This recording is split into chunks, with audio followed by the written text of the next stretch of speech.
Conor Riley is talking with us here, K-State offensive line coach.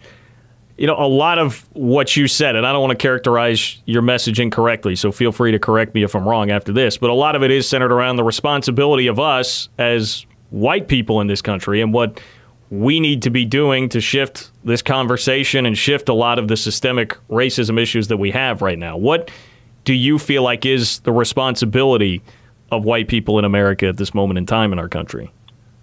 Well, the number one thing that I believe is to solve any problem that you have.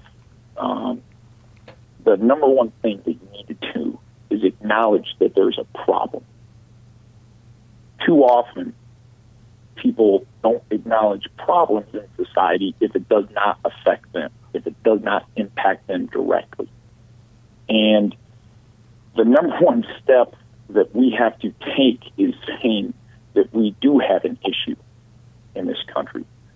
As a white person, if you look at the message, it's acknowledging that no, that there is not a post-racial America right now. Have we made steps? There's no question.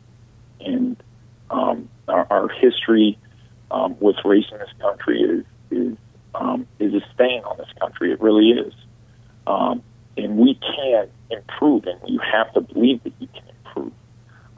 So I think that's the number one step. The next thing is something that I also think too many people lack is the basic quality of empathy and learning or trying to figure out where someone else who may not look like you, who may not have the same socioeconomic status, the same religious beliefs, where are they coming from?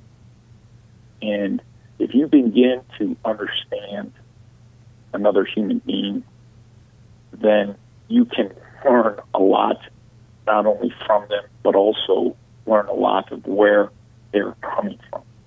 And then you can begin to have an understanding. And once we have an understanding, then I believe that there's legitimate change that can take place. And when there are subtle moments of divide in this country, you can't turn the other way because it's uncomfortable, because it's convenient, because you're worried about what someone else would think. And too often, myself included, I acknowledge that. Too often, we take I think people take the easier route as opposed to confronting it. And these are some of the things that just me personally think can be done, that are, to me, very simple.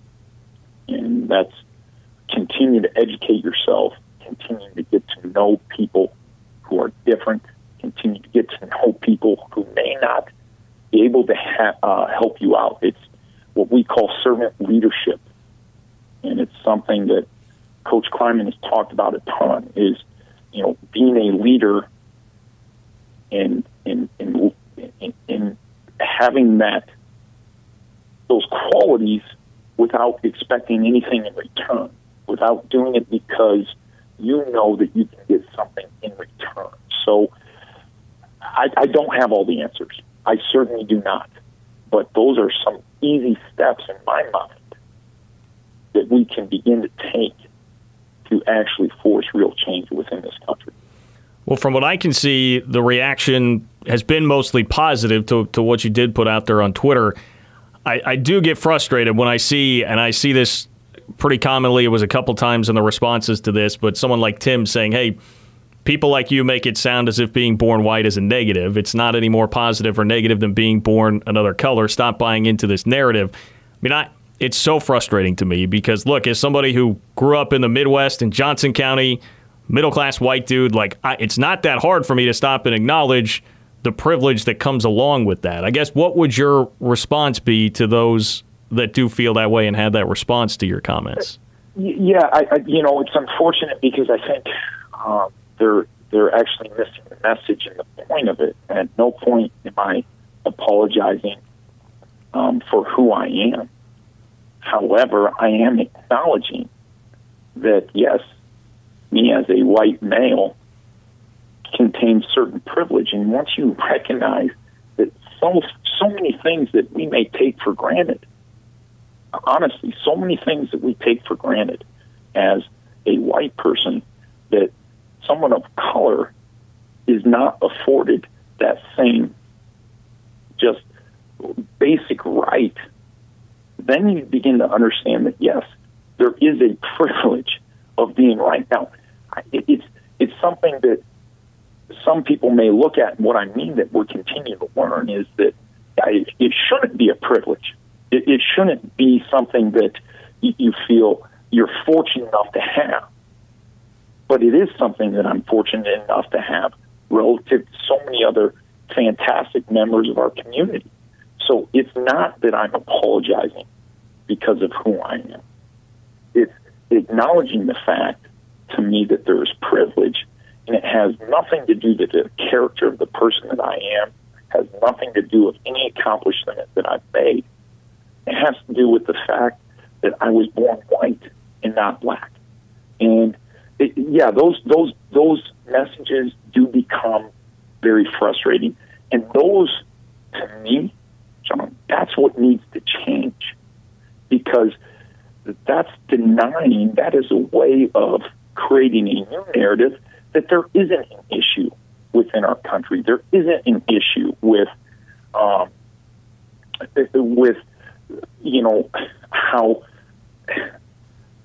profiled some people in our community are. And that to me is a frustrating part, and that to me is what we have to change. And if it can impact one person and that can impact another person, I truly believe that that is what can go on with change. When you hear some of these stories, when I listen to a former player who plays for the Green Bay Packers who talks about, why are you afraid of me because of the color of my skin and the texture of my hair? That breaks my heart. And here's a guy who's playing in the NFL. And why is he profiled and is a phenomenal human being in every sense of the word, phenomenal football player, but a much better person. And that to me is, when you see those messages, and there were a few of them, and I think that's to be expected. And yeah, it angers me, but it also continues to prove the point that this message needs to continue to be said. It needs to continue to be told, and it doesn't need to be told just when the virus of racism flares to a flame. It needs to be told when there's the next news cycle, because we all know that in 3 to 4 weeks there's going to be something else that we're going to be talking about. But what are we really doing for change? Not when it's convenient. What are we doing for change down the road when there's the embers of what is going on in our society? That they're still there. They may not be evident. They may not be at the forefront. They may not be the thing that everybody's talking about, but it's still there. And we need to acknowledge that it's still there to have hope for real change. Conor, I so much appreciate this conversation. Before I let you go, is there anything else that you want to get across? Anything else that you want to express as it relates to this? I really appreciate you giving me this opportunity. To me, it's all about action. It's, you go through different emotions of, you post something and that can be so convenient. You go through it right now because it's not only the right thing to do, but it's kind of the popular thing to do. And I just ask people out there to say, okay, again, 3 weeks from now, how are you going to change your way of thinking? And, evaluate yourselves.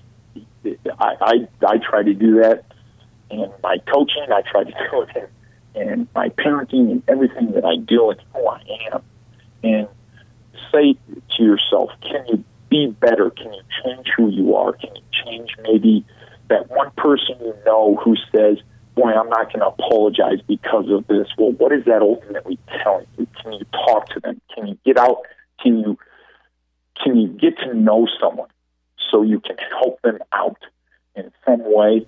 And what you're going to find out at the end of the day is they're going to help you become a better person and ultimately change who we are as a society. Well, thank you so much for. Yeah, go ahead. I'm sorry to cut you off there. No, that was kind of what I got there. A little bit of hopping on the pedestal there, but I would certainly appreciate you bringing me on. I certainly appreciate you, using your platform to talk about this, because I do think it's an extremely, extremely important issue that we do need to deal with in this country.